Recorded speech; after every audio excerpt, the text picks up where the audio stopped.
Hi friends, welcome back to మీతోనామాట. ఇవాళ వీడియోలో గుత్తి బెండకాయ ఎలా ఫ్రై చేసుకోవాలో చూపిస్తున్నానండి. సింపుల్గా ఈజీగా అయిపోద్ది. ముందుగా 4-5 స్పూన్లు పల్లీలు, పావు స్పూన్ ధనియాలు తీసుకొని ఇలా దూరగా వేయించుకొని పక్కన పెట్టుకుంటున్నాను. బాగా చల్లారబెట్టుకొని ఇప్పుడు ఒక మిక్సీ జార్ తీసుకొని ఈ చల్లారిన పల్లీలు, ధనియాలు వేసుకొని అలాగే 1 ఇంచు కొబ్బరి ఉంటే, ఎండు కొబ్బరి ఉంటే కొబ్బరి వేసుకోవచ్చు, లేకపోతే కొబ్బరి పొడి వేసుకుంటున్నానండి. నేను 1 స్పూన్ కొబ్బరి పొడి వేసుకున్నాను. అలాగే కొద్దిగా కొత్తిమీర, 5-6 వెల్లుల్లిపాయలు, 1 స్పూన్ కారం, 1/2 స్పూన్ పసుపు, అలాగే 1 స్పూన్ సాల్ట్ వేసుకొని అన్నీ ఇలా పొడి చేసుకుంటున్నాను.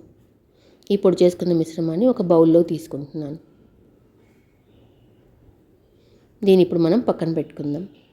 ఇప్పుడు బెండకాయలు తీసుకుందామండి. మార్కెట్లో ఎప్పుడైనా బెండకాయలు ఇలా విరక్కొట్టకుండా తీసుకోవాలండి. అప్పుడే అవి ముదిరిపోవు, ఎన్ని రోజులైనా స్టోర్ ఉంటాయి. ఇప్పుడు బెండకాయలు తీసుకొని బాగా కడిగి ఆరిన తర్వాత ఇలా పైన కింద కట్ చేసి మధ్యలో ఇలా కట్ చేసుకుంటున్నాను. నేను అన్ని బెండకాయలని ఈ విధంగా నేను చూపించిన విధంగా కట్ చేసుకుంటే తర్వాత మనం మసాలా నింపుకుందాం. ఇలా అన్ని బెండకాయలని కట్ చేసి పెట్టి పక్కన పెట్టుకుంటున్నాను.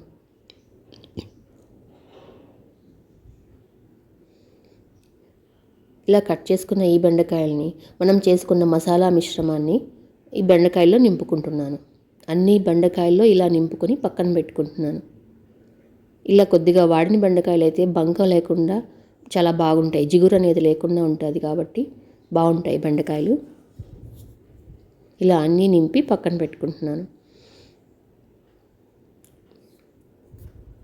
ఇప్పుడు మనం ఒక ప్యాన్ పెట్టుకొని 3-4 స్పూన్ల ఆయిల్ వేసుకొని అలాగే ఆవాలు, జీలకర్ర, శనగపప్పు అన్నీ వేసుకొని బాగా వేగిన తర్వాత మనం ఆల్రెడీ మసాలాతో నింపుకున్న ఈ బెండకాయలన్నింటినీ ప్యాన్లో వేసుకుంటున్నాను.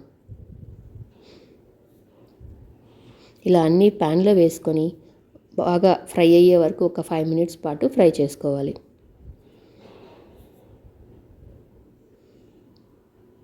ఇలా ఒక సైడ్ ఫ్రై అయిన తర్వాత మెల్లగా ఒక స్పూన్తో కానీ ఫోక్తో కానీ ఇలా ఇంకొక సైడ్కి తిప్పుకొని ఫ్రై చేసుకోవాలి.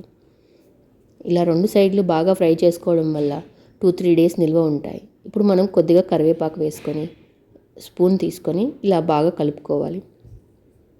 మనం లాంగ్ జర్నీస్కి వెళ్ళినప్పుడు ఇలా తీసుకెళ్ళొచ్చండి, పొడి కూర చేసుకొని. ఇప్పుడు మనం ఆల్రెడీ మిశ్రమం ఉంది కదండి, మనం నింపుకున్న పొడి మిశ్రమాన్ని అది కూడా కొద్దిగా వేసి అన్నీ బాగా ఫ్రై అయ్యే వరకు ఫ్రై చేసుకోవాలి. ఇంతేనండి, సింపుల్గా 2 మినిట్స్లో రెడీ అయిపోతుంది. పిల్లలు చాలా ఇష్టంగా తింటారండి. అన్నంలోకి సైడ్ డిష్గా గాను అలాగే అన్నంలో కలుపుకోవడానికి కూడా బాగుంటుందండి ఆ బెండకాయ నంచుకొని తింటుంటే. ఓకే ఫ్రెండ్స్, తప్పకుండా ఒకసారి ట్రై చేసి మీకు ఎలా వచ్చిందో నాకు కామెంట్ చేయండి. అలాగే నా ఛానల్ సబ్స్క్రైబ్ చేసుకోండి. తప్పకుండా నా వీడియోని లైక్ చేయండి, షేర్ చేయండి.